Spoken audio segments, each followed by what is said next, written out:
The title of this video asks the one question that keeps almost everyone over 60 up at night. Do you have enough? It's the big one. And look, I've got a way for us to calculate that today. But before we get to the big number, I have a much smaller, weirder question for you. And be honest with yourself here. Nobody's watching. Well, I'm watching, but you know what I mean. Without looking in your wallet or checking your phone, do you know, right now, this second, how much cash you've got on you?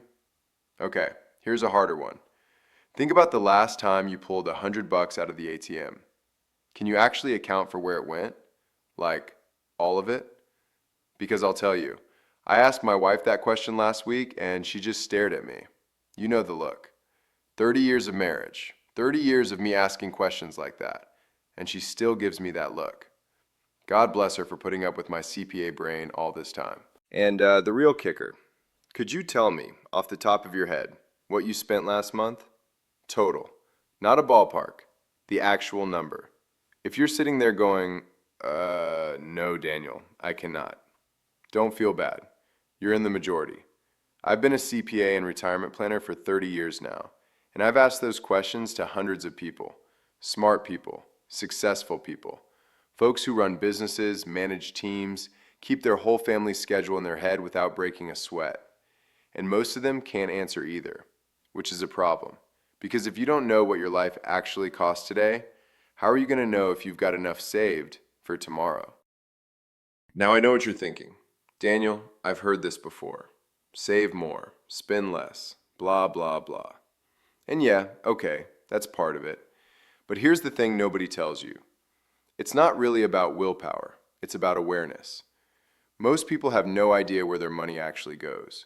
It just disappears, like socks in a dryer. You ever look at a grocery receipt and think, how did I spend $187 at the store when I only went in for bread and eggs? That's what I'm talking about. I call it the black hole of the grocery receipt. Money goes in and you have no idea where it went. Here's some numbers that might wake you up a little. The average Social Security check right now is around $1,900 a month. For a lot of folks, that's their main income in retirement. Maybe their only income. Now, what does it actually take to retire comfortably? According to most studies, a couple needs somewhere around $4,500 to $5,000 a month to cover their expenses. And I'm not talking about living large here. That's covering your Medicare premiums, your property taxes, putting gas in the car, which, last time I filled up my truck, it was over $70, and that's not even a big tank.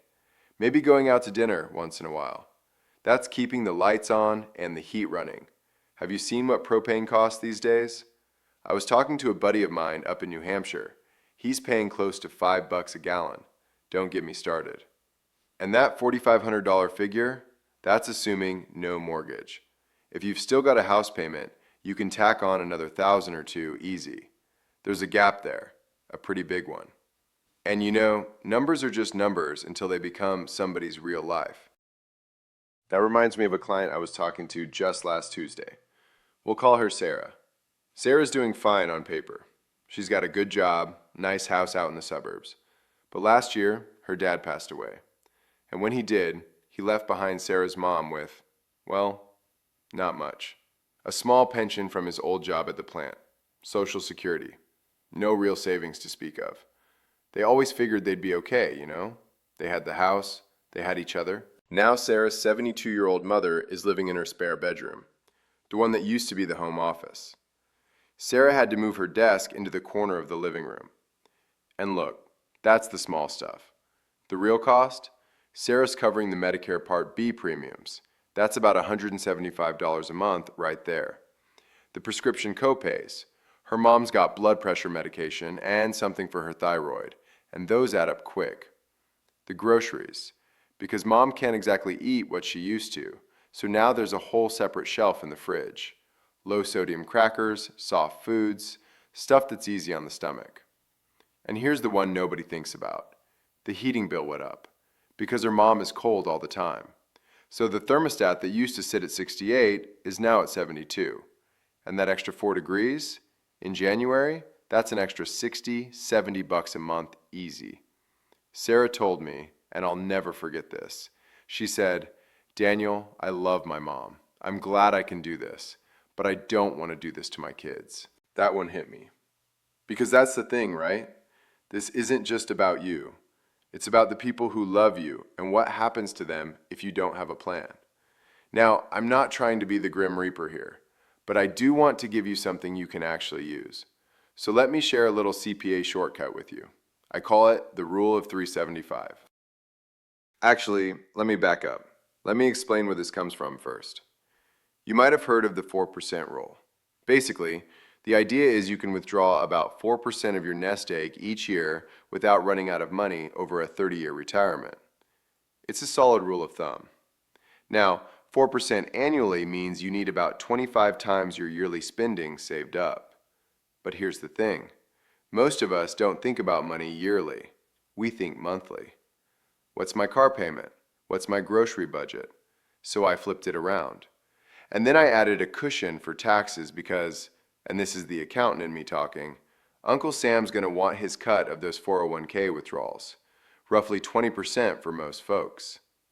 When you do all that math, you end up with 375. Multiply your monthly need by 375 and you've got your target nest egg. Say you need about $4,500 a month to live comfortably. You take $4,500, multiply by 375, and let's see here. That's $1,687,500. Call it $1.7 million. Now, I can hear you through the screen. $1.7 million? Daniel, I don't have $1.7 million. And that's okay. Try another example. Say you only need $3,000 a month. $3,000 times 375 is $1,125,000. See how much it changes? A $1,500 difference in monthly spending is almost a $600,000 difference in what you need saved. That's why knowing what your life actually costs matters so much. Sorry, I'm geeking out on the math again. The point is, this isn't meant to scare you. It's meant to give you a target. Because I should probably save more isn't a plan.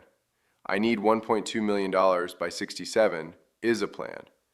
But here's the part most people skip. Before you can figure out how much you need, you got to figure out what you actually want. What does your retirement look like? Are you sitting on a back porch with a cup of coffee, watching the grandkids? Are you finally taking that trip out west, picking up woodworking or fishing? Because retirement isn't just a number in a 401k. It's a life, your life. And you got to know what kind of life you're saving for. I've seen what happens when people take this seriously. It's not magic, it's just math, and some discipline, and honestly, a little bit of hope. That's enough for me for today. If this was helpful, drop me a comment. And if you want that rule of 375 as a little cheat sheet, I'll put a link down below. Take care of yourselves. And take care of your future selves too. They're counting on you.